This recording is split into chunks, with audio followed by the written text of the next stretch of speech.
तो अब हम क्वेश्चन नंबर 8 करने जा रहे हैं। तो क्वेश्चन 8 है कि यहाँ पर कुछ मुड़ी हुई आकृतियाँ दी गई हैं जिनकी तह पर आकृतियाँ बनाई गई है। प्रत्येक में पूर्ण आकृति की रूपरेखा खींचिए जो डिजाइन को काटने के बाद में पूर्ण दिखाई दे। इसको सॉल्व कैसे करेंगे अपन? तो क्वेश्चन पर एक बार वापस से इसको रिपीट करते हैं कि लिखा गया है कि यहाँ पर कुछ मुड़ी हुई सीट की आकृतियाँ। अब ये किस तरह से मुड़ी हुई है? ये मुड़ी हुई है, एक कागज़ था, जैसे इस तरह से एक पूरा कागज़ था, इसको बीच में से फोल्ड कर दिया। इसको बीच में से फोल्ड किया तो क्या होगा कि ये जो भाग है ये भाग इस पर आ जाएगा। तो फोल्ड करेंगे तब ये भाग इस पर आएगा, तो इस तरह से होगा, कुछ फोल्ड हो जाएगा। फोल्ड करके इस भाग को इस तरफ ले, तो इस आकृति में भी इस तरह से किया गया है कि ये एक पूरी आकृति थी, फिर इसको फोल्ड कर दिया और फोल्ड करके इसके तह पर, तह का मतलब है कि जिस लाइन के अनुरूप, यानी ये लाइन कौन सी हो सकती है? ये लाइन हो सकती है सममित रेखा। सममित रेखा अच्छे से पढ़ा है।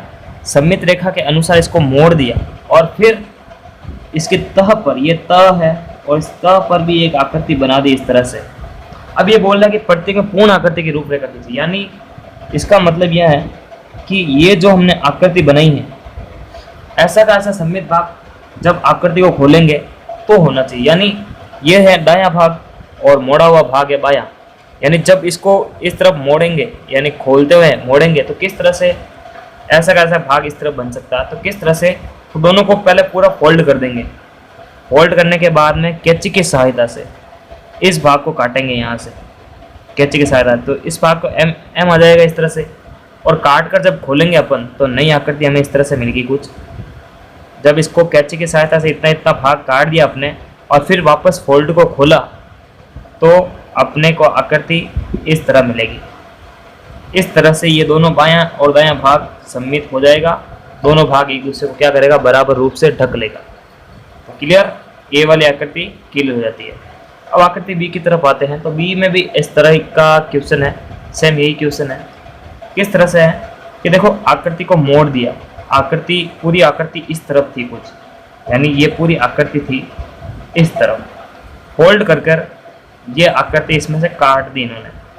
तो फिर क्या करेंगे? इसमें भी यही करेंगे कि कैंची की सहायता से दोनों को बराबर रूप से फोल्ड करेंगे। यानी फोल्ड कर दिया, कोई भी नॉर्मल कागज़ होता है, जैसे मैं आपको बता दूं, मेरे पास में एक कागज़ है, उसको अपन फोल्ड करेंगे इस तरह से कुछ। तो देखो, ये कागज़ है, इसको फोल्ड करेंगे। फोल्ड करने के बाद में क्या, और कागज़ होना चाहिए पूरा समतल, तो ये इस तरह से फटा हुआ है तो कोई बात नहीं। जैसे कागज़, इसको अपन फोल्ड करेंगे इस तरह से। फोल्ड कर दिया। अब जो ये रेखा आती है, ये रेखा आती है तह वाली रेखा, इसको बोलते हैं सममित रेखा भी बोल सकते हैं इसको। तो इस रेखा पर एक आकृति बना देता हूँ इस तरह से मैं, एम की आकृति।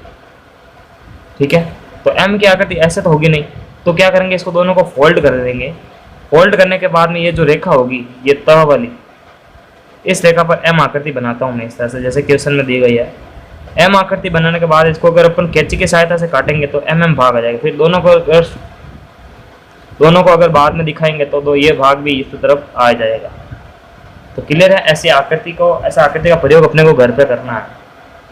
तो क्वेश्चन बता रहा है बी वाला, तो इतना भाग अपन कैंची की सहायता से काट देंगे पूरा फोल्ड करके, तो एक आकृति आ जाएगी अपने पास में, एक रूपरेखा आ जाएगी इस तरह से। ऐसा का ऐसा भाग इस तरफ आ जाएगा,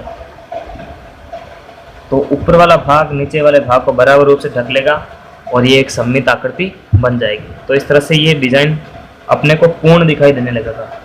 तो ये इसका आंसर है और इसका आंसर ये है। क्लियर?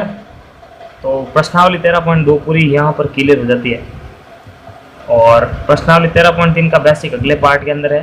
तो वीडियो को लाइक करो, शेयर करो, सब्सक्राइब करो हमारे चैनल को। नमस्कार।